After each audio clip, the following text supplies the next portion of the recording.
So let's do a little reviewing of the 12 translations. And I want you guys to just read off, not the first description of the workshop, but I want you to read off number 1 with the squats and the lunges and the back bends, okay?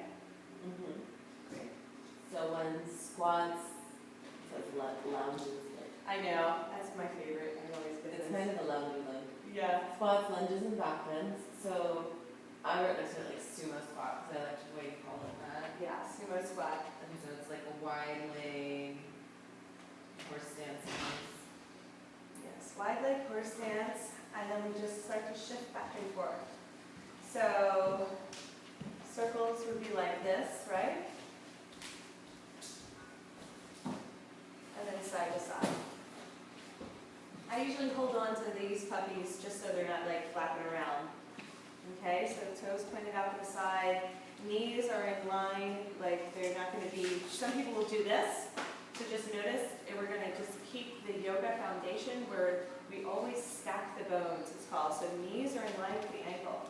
So when we shift from side to side, we're going to have our feet wide enough so that when we shift to one side, we have that straight line. Okay?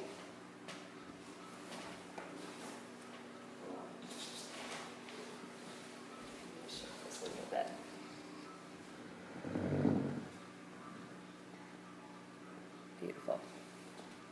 What's that music? Is there music coming from? It is. Oh my God. Just helpful. Little flow. Oh, I heard it. Without being interrupted.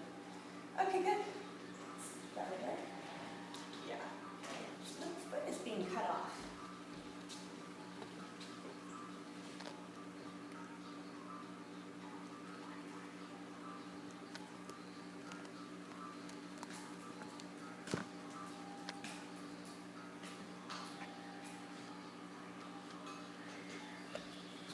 All right, I did all that. Let's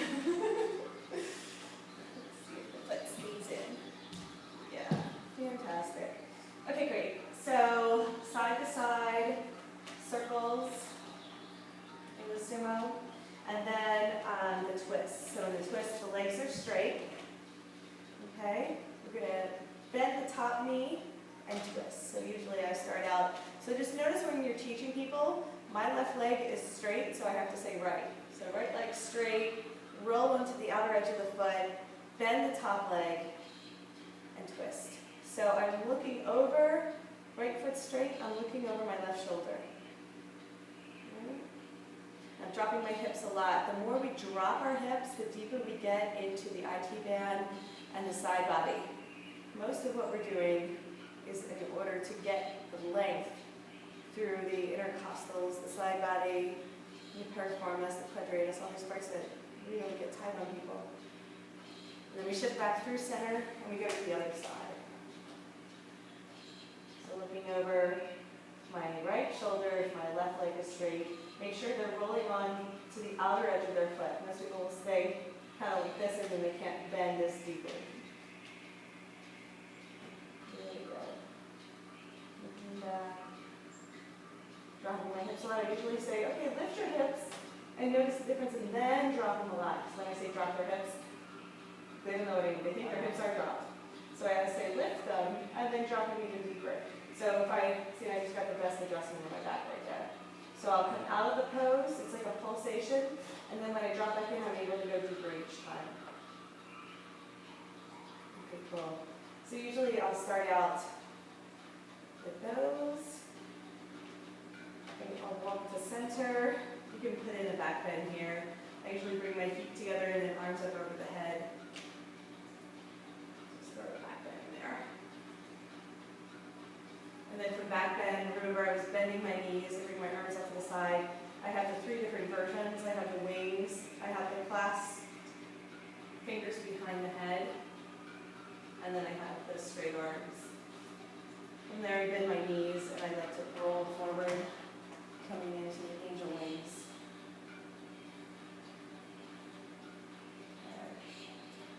Bend the knees and roll back. Back bend. And I'll do that like 5 times so people are like, wee! And then have fun with it. You know, really let people start to play, feel themselves supported. And then if it's a really playful group, then then I'll start getting into the loopy loops, you know, where I really let them start to fly and spin and stuff. But otherwise, just small semicircles is enough. You know, just kind of gauge your group. Okay, great. So then what we're going to do is after we come forward and the angel wings, we're going to walk back. So try to keep this plumb line, I call it, where you're right, this is right underneath the daisy chains. And I'm going to reach forward, arms out to the side, into the wide straddle forward fold. So this is number 2. So with the wide straddle forward fold, I like to shift from side to side. Then I'm going to bend my elbows and lean forward. And do the same thing here. So this is where I'm going to start to engage my shoulder joints. So the way I engage, it's like I'm hugging the bone into the socket. So even though my arms are lengthening, I'm pulling in towards the sockets at the same time. That engagement is what really makes it feel better and safe. Then I release my left arm down, I keep my right elbow hooked, and I reach for the opposite ankle. So now I'm twisting. And in the twist, I'm going to keep a long spine. So I usually say from the tailbone to the crown of the head, one straight line and then look up towards the sky. So this is totally different than just kind of collapsing into the pose. It really is lengthening out and then twisting. To transition, I like to bring the leg loop above my head. Again, my engagement is pulling the bones into the socket and then leaning forward. So just kind of get used to that engagement because your core will activate as well. So it's a good piece for you guys? You good? Yeah. And then to switch, I'm going to look up, I'm going to wrap my elbow on the top of the X, right? Because if I'm like, let me try it again. If I'm like this, and I go to hook, sometimes it gets twisted. Just make sure it's not twisted when you come back. Sometimes you'll like what happened, I'll see the swing all like in knots, kind of. So make sure the swing is back in its original loop. Opposite side. So if I have my left elbow hooked, my right arm is reaching towards my left ankle. So that twist should feel really good on the spine. And then I bring my arm overhead again, and I start pulsing. So both hands in. You can bend the elbows if they have tight shoulders, and then I just press up. So with straight arms, I'm pressing, and lifting the body. Strengthen the arms and shoulders when I come back to neutral. So from here, usually what I do in the workshop is I'm giving them the yoga translations as like a little sample. So we're going to switch to using it on the hip creases. Let's see. So for number 1 with the lunges, it's called lounges. Just to back up.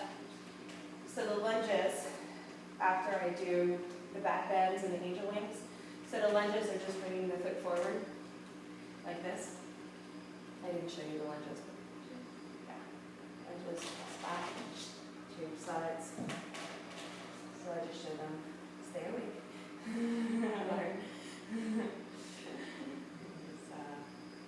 Pulsing. I can also do some twists. So when it says squats, lunges, back bends, I remember the squats and the back bend, the lunges, and I do it straightforward. Okay, so then when I come out, the swing comes in front. Hip flexors, lean forward. So I'm just going to put this here so I can see it. Okay, so folded leaf. So the first thing I do, even before I move into down dog, is I just let my body hang. So I'm not doing a forward fold, I'm not doing a down dog, I'm just hanging and letting myself just experience the suspension that happens. So there's very little engagement, I'm just feeling that upward mobility that the swing offers. So the lift in the hips. Finding the sweet, sweet spot. When somebody says it feels uncomfortable, just have them adjust. And then from folded leaf, I'm going to go into down dog. Okay, so the down dogs. Sit bones are rising up towards the sky. Crown of the head is pointing down towards the ground, my arms are engaged. I'm energetically drawing my heels down. Some people may touch, depends on how high their swing is. Otherwise, they're just energetically creating that groundedness in their heels. And then from there, I usually do one-legged raises. Pull the knee into the chest. Inhaling leg up. Exhale, knee to nose. So these are some basic poses that we do in down dog and in yoga that we're just showing people how you can use the swing to assist. 5 on each side. Inhaling opposite leg. Pulling into the chest.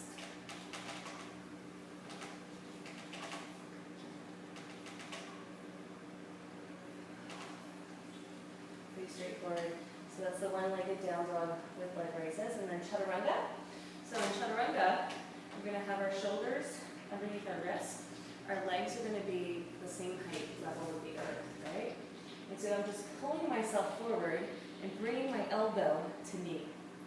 We did this yesterday. So I'm creating a little bit of momentum, swinging back and forth.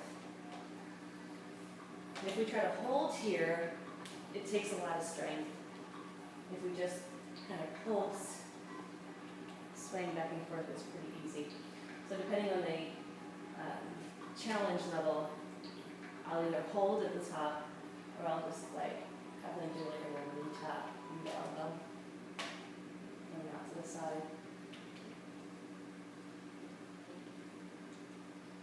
So from chatarangas, then I usually have them do some push-ups here. So you can hook the feet outside in, right?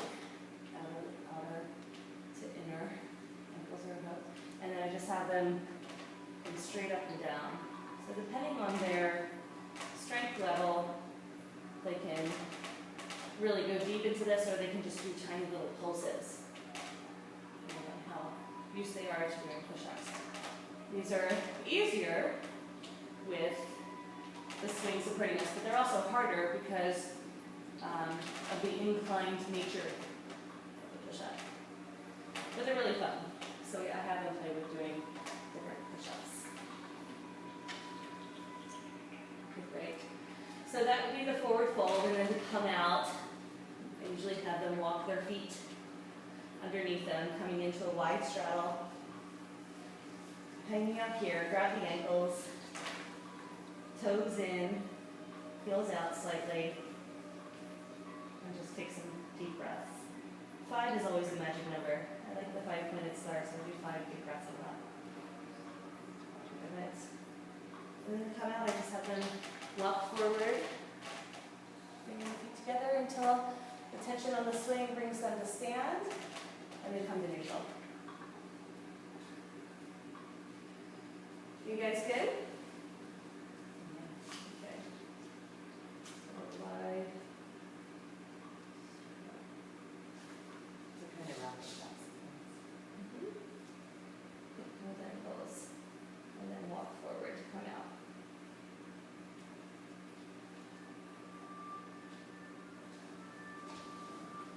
Great. So then we're going to move into the floating Buddha pose. I should probably check this to make sure it's not somebody wanting to come to the workshop. So I'm just going to